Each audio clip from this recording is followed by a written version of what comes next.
চার ভাগে বিভক্ত কর্মী সমর্থকরা কোন সভায় যাবেন তারাও বুঝতে পারছেন না। মেয়র রোডের ছবিটা, মেয়র রোডে নব তৃণমূলের 21শে জুলাই, আর সেই নব তৃণমূলের 21শে জুলাইয়ের সামনে থেকে মেয়র রোড থেকে সান্নিক রয়েছে, সান্নিকের সঙ্গে কথা বলবো। সান্নিক, শেষ মুহূর্তের প্রস্তুতির ছবিটা, মেয়র রোডের সামনের ছবিটা দেখতে চাইবো, কারণ আজ নব তৃণমূলের 21শে জুলাই শহীদ স্মরণ অনুষ্ঠান এবং বলা যায় প্রথম কোনো অনুষ্ঠান, প্রথম কোনো কর্মসূচি।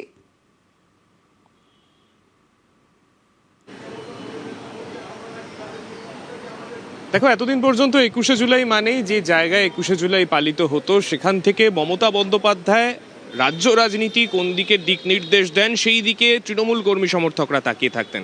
আজকে 21শে জুলাইয়ের এই মঞ্চের এটাই বোধহয় স্পেশালিটি, যে সেই 21শে জুলাই যেখানে শহীদদের স্মরণ করা হবে, তৃণমূল কংগ্রেস করছে, অথচ মমতা বন্দ্যোপাধ্যায় সেই মঞ্চে থাকবেন না। এই জায়গা অর্থাৎ মেয়র রোড 5 ফিট থেকে একেবারে ঢিলছোড়া দূরত্বে এই মঞ্চ প্রস্তুত করা হয়েছে, সাজানো হয়েছে এই মঞ্চ। এই মঞ্চেই আজকে তৃণমূল কংগ্রেস থেকে যে দল, যারা মমতা বন্দ্যোপাধ্যায়ের হাত ছেড়ে আজকে অরূপ রায়ের সভাপতিত্বে ঋতব্রত এবং সন্দীপন সাহা, তাদের হাতে যে তৃণমূল কংগ্রেস চলছে, সেই তৃণমূলের দিকে যারা নাম লিখিয়েছেন, তাদের সঙ্গে একসাথে মঞ্চে বসে আজকে তাদের উদ্দেশ্যে কি বার্তা দেন তাদের কর্মী সমর্থকদের উদ্দেশ্যে, সেই দিকেই আজকে আমাদের প্রত্যেকের নজর থাকবে। এখনো পর্যন্ত গোটা জায়গাটা ফাঁকা, এখনো মঞ্চ ফাঁকা, এখনো পর্যন্ত কর্মী সমর্থকদেরও ভিড় সেই অর্থে হয়নি। অন্তত অন্যান্য বছর যে নেতৃত্ব আমরা দেখতাম মমতা বন্দ্যোপাধ্যায়ের পাশে যারা বসে থাকতেন, তাদের বক্তব্য, মমতা বন্দ্যোপাধ্যায়ের বক্তব্য, তৃণমূল কংগ্রেসের কি দিক নির্দেশ, সেই দিকে তাকিয়ে যে তৃণমূল কংগ্রেস সমর্থকদের ভিড় সকাল থেকে নজরে পড়তো, সেই ছবিটা কিন্তু এবছর একেবারেই অমিল, একেবারেই সেই ছবি দেখতে পাওয়া যাচ্ছে না। তবে অবশ্যই রাজ্য রাজনীতিতে বিরোধী শিবিরে কারা থাকবে, রাজ্য রাজনীতির বিরোধী শিবিরের দিক নির্দেশ কারা করবেন, সেই উত্তর পেতে হলে আজকে দুপুরবেলা যখন এই সভা শুরু হবে, এই সভা থেকে কি কি বক্তব্য উঠে আসে সেই দিকে কিন্তু প্রত্যেকেরই নজর থাকবে। তবে অবশ্যই 21শে জুলাই নিয়ে যে দড়ি টানাটানি, যে ছবিটা আমরা এবছর অন্তত এই তৃণমূল কংগ্রেসের মধ্যে ভাঙনের পর থেকেই দেখতে পাচ্ছি, সেই ছবিটা কিন্তু এখনো পর্যন্ত একই রকম রয়েছে। আজকে সকাল থেকেই তৃণমূল কংগ্রেসের কর্মী সমর্থকরা কোন মঞ্চে যাবেন, কোন মঞ্চে কার বক্তব্য শুনতে যাবেন, একেবারে সেদিকে অবশ্যই নজর থাকবে। আর এরই মধ্যে আবার যোগ হয়েছে কংগ্রেসও, কারণ 21শে স্মরণে এবার কংগ্রেসও শহীদ মিনারে কংগ্রেসের 21শে স্মরণ অনুষ্ঠান। বিশ্বজিৎ রয়েছে ওখান থেকে, বিশ্বজিৎ শাহ, কথা বলবো বিশ্বজিতের সঙ্গে। বিশ্বজিৎ, 1993 সালের 21শে জুলাই পুলিশের গুলিতে যারা নিহত হয়েছিলেন, যাদের মৃত্যু হয়েছিল, তারা প্রত্যেকেই কংগ্রেস কর্মী ছিলেন এবং তারপরে আমরা দেখলাম তৃণমূল জামানায় মমতা বন্দ্যোপাধ্যায় এই শহীদ স্মরণ নিজের অনুষ্ঠান বলে এত বছর ধরে করে আসছিলেন। এবার কংগ্রেস 21শে স্মরণে একদমই কংগ্রেসের 21শে জুলাই শহীদ তর্পণ এবার একটু বড় মাপের শহীদ মিনারে তারা আয়োজন করেছেন। একবার মঞ্চের ব্যাকড্রপটার ছবি দেখাবো।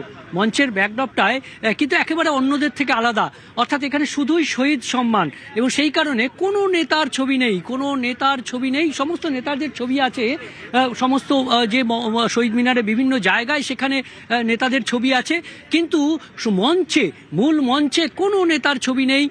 এমনকি এখানে ফিরে দেখা 21 বলে একটি ব্যানার করা হয়েছে, এই ইয়েতে সেখানেই রাখা হয়েছে মমতা বন্দ্যোপাধ্যায়ের ছবি পর্যন্ত রাখা হয়েছে। কিন্তু এই মুহূর্তে আমরা ছবিটা দেখাবো যে বেশ কিছু জায়গায় কংগ্রেস কর্মীরা আক্রান্ত হচ্ছেন। এর আগে তৃণমূল কংগ্রেসের থেকে আক্রান্ত হতেন কংগ্রেস কর্মীরা, এখন কাদের দ্বারা আক্রান্ত হচ্ছেন, কোথায় কোথায় অসুবিধা হচ্ছে আমরা জেনে নেবো একটু। কোথায় কোথায় অসুবিধা হচ্ছে? দেখুন, ব্যাপারটা হচ্ছে যে শাসক বদলালেও শাসকের যে চরিত্র, সেই চরিত্র বাংলায় বদলায়নি। যারা বলেছিল যে ভয় আউট ভরসা ইন, সেই বিজেপির নেতৃত্বে গতকাল পটাশপুরে আক্রান্ত হয়েছেন আমাদের কংগ্রেস কর্মীরা। বরজোড়া থেকে আসছিলেন আমাদের কংগ্রেস কর্মীরা, দুর্গাপুরে তাদের গাড়ি ভাঙচুর করা হয়েছে। আজকে পশ্চিম বর্ধমান জেলা কংগ্রেস সভাপতি দেবেশ চক্রবর্তীর নেতৃত্বে কংগ্রেস কর্মীরা আসছেন, তাদের মারধর করা হয়েছে। কাটোয়া স্টেশনে আমাদের কংগ্রেস নেতা মিঠুন, তার উপর হামলা হয়েছে। অন্ডালে বিভিন্ন জায়গায় এই আক্রান্ত হয়েছে। কিন্তু আপনারা যে এবারের শহীদ স্মরণ একটু বড় করে করেছেন, শহীদদের সম্মানে কোনো নেতার ছবি রাখেননি, খুব ভালো কথা। মমতা বন্দ্যোপাধ্যায়কে আপনারা আমন্ত্রণ জানিয়েছিলেন, তিনি কি সাড়া দিয়েছিলেন? দেখুন, আমরা সেই অর্থে মমতা বন্দ্যোপাধ্যায়কে কোনো আমন্ত্রণ জানাইনি। এটা একটা মিডিয়ার গল্প, মানে মিডিয়ার গরু গাছে ওঠে এরকম ব্যাপারটা হয়েছে। অর্থাৎ আমরা বলেছি যে কেউ বোঝা কংগ্রেসের যাচ্ছে যে 21শে জুলাই এবার কংগ্রেসের অর্থাৎ শহীদ মিনারে সেখানে 21শে জুলাই পালন করবে কংগ্রেস। এবং আরো একটা 21শে জুলাই এবার দিল্লিতেও 21শে জুলাই 21শে স্মরণে এনসিপিআই রাজঘাটে শহীদ দিবস পালন করবেন কাকলি ঘোষ দস্তিদার, সুদীপ বন্দ্যোপাধ্যায়রা। আর দিল্লি থেকে আমার প্রতিনিধি মৈত্রী রয়েছে, মৈত্রীর সঙ্গে কথা বলবো। মৈত্রী, রাজঘাটে শহীদ দিবস পালন এনসিপিআই অর্থাৎ কাকলি ঘোষ দস্তিদার এবং তারা সেই শহীদ স্মরণ অনুষ্ঠান করবেন, কিন্তু তাদের একাধিক দাবি রয়েছে। ঠিক কি দাবি? দেখো, কাকলি ঘোষ দস্তিদার তারা যখন এই এনসিপিআই তরফ থেকে 21শে জুলাই স্মরণ করার কথা বলেছিলেন, তারা স্পষ্টতই জানিয়ে দিয়েছিলেন যে তারা এনসিপিআইতে যোগ দিয়েছেন বটে, কিন্তু তাদের অতীত এবং সেই সমস্ত শহীদদেরকে তারা ভোলেননি এবং সেই কারণে তারা রাজঘাটে শহীদ দিবস পালন করবেন। এবং একই সঙ্গে তারা দাবি জানিয়েছিলেন যে 21শে জুলাইয়ের যে 21শে জুলাই কমিশনের রিপোর্ট প্রকাশ করা হোক। এবং গতকালই রাজ্য সরকার সেই রিপোর্ট প্রকাশ্যে এনেছেন এবং তার জন্য রাজ্য সরকার এবং মুখ্যমন্ত্রীকে ধন্যবাদ জানিয়েছেন কাকলি ঘোষ দস্তিদার। একই সঙ্গে তিনি মনীশ গুপ্তর নামও উল্লেখ করে চিঠি দিয়েছিলেন এবং যে মনীশ গুপ্ত নির্দেশ দিয়েছিলেন তখনকার সেদিনকার 21শে জুলাইতে গুলি চালানোর, সেই মনীশ গুপ্ত যিনি তৃণমূল সরকারের আমলে মন্ত্রী হয়েছিলেন, তাকে প্রকাশ্যে ক্ষমা চাওয়ার এবং তার বিরুদ্ধে ব্যবস্থা নেওয়ার তিনি অনুরোধ জানিয়েছিলেন চিঠি লিখে। এবং সেই দাবিও কিন্তু তার এখনো পর্যন্ত রয়েছে এবং তাদের বক্তব্য খুব স্পষ্ট যে শহীদ দিবস স্মরণ নিশ্চয়ই প্রয়োজন, কিন্তু শহীদদের প্রতি আসল সম্মান জানানো হবে তখনই যখন তাদের মৃত্যুর যারা আসল কারণ সেই কারণ সামনে আসবে এবং যারা দোষী তারা শাস্তি পাবে। সেই দাবি কিন্তু আজকে ফের হয়তো তাদের কথায় শোনা যাবে। তবে তারা নিশ্চিতভাবেই এই বিষয়টাকে তারা সরকারের কাছে ধন্যবাদ জানাচ্ছেন যে নতুন সরকার, বিজেপি সরকার এবং শুভেন্দু অধিকারী তারা 21শে জুলাই কমিশনের রিপোর্ট প্রকাশ্যে এনেছেন, যেটা তার আগের সরকার অর্থাৎ যে আগের দল ছিল তৃণমূল কংগ্রেস তারা প্রকাশ্যে আনেনি। যদিও 21শে জুলাই ধুমধাম করে পালন করার সময় তাদের মধ্যে কোনো রকমের বিচ্যুতি ঘটেনি, কিন্তু যে কমিশনের রিপোর্ট প্রকাশ এবং যারা শহীদ ছিল, যারা শহীদ ছিলেন তাদের পরিবারের প্রতি জাস্টিস, সেটা দিতে পারেনি আগের তৃণমূল সরকার। বেশ মৈত্রী।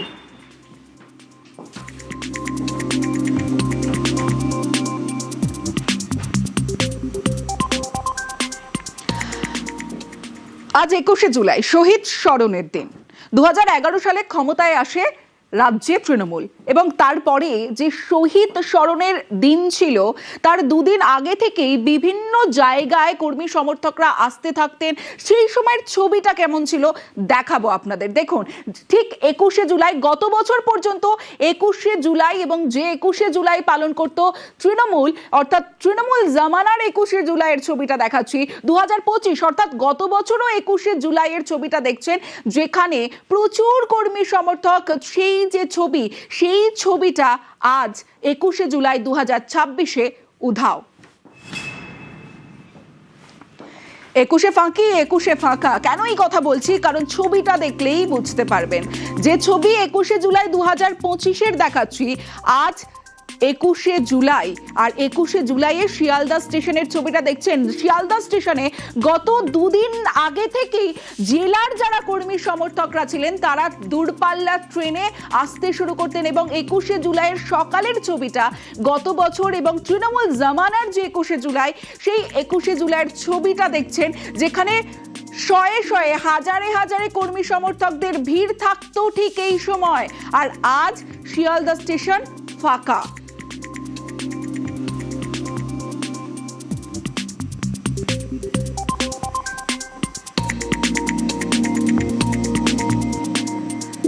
দূরপাল্লা ট্রেন আর দূরপাল্লা ট্রেনে বিভিন্ন জেলার কর্মী সমর্থকরা ধর্মতলায় 21শে জুলাইয়ের সমাবেশে আসতেন।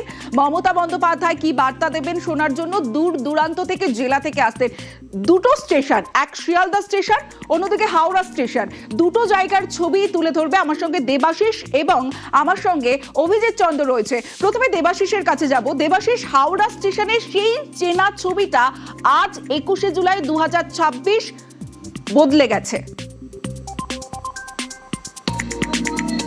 দেখো, হাওড়া স্টেশনের সেই চেনা ছবি 2026-এর 21শে জুলাই বাদ দিয়ে সাধারণ দিন যেরকম ভাবে থাকে আজও কিন্তু সেরকম ভাবেই রয়েছে।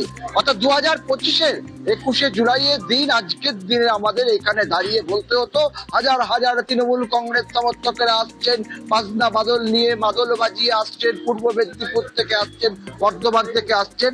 আজকে সাধারণ মানুষ আসছেন, কোন তৃণমূল কর্মী সমর্থক নেতার কারোর দেখা নেই। কার্যত বলা যেতে পারে একটা সাধারণ দিন যেরকম করে প্রত্যেক 365 দিন চলে হাওড়া স্টেশন, হাওড়া লঞ্চঘাট, ঠিক সেরকম ভাবেই চলছে। 2025 সালে আজকের দিনে এখানে দাঁড়ানোর মতন একটা মাছি গলার জায়গা থাকতো না। তিল তিল করতো তৃণমূল কংগ্রেস সমর্থক কর্মী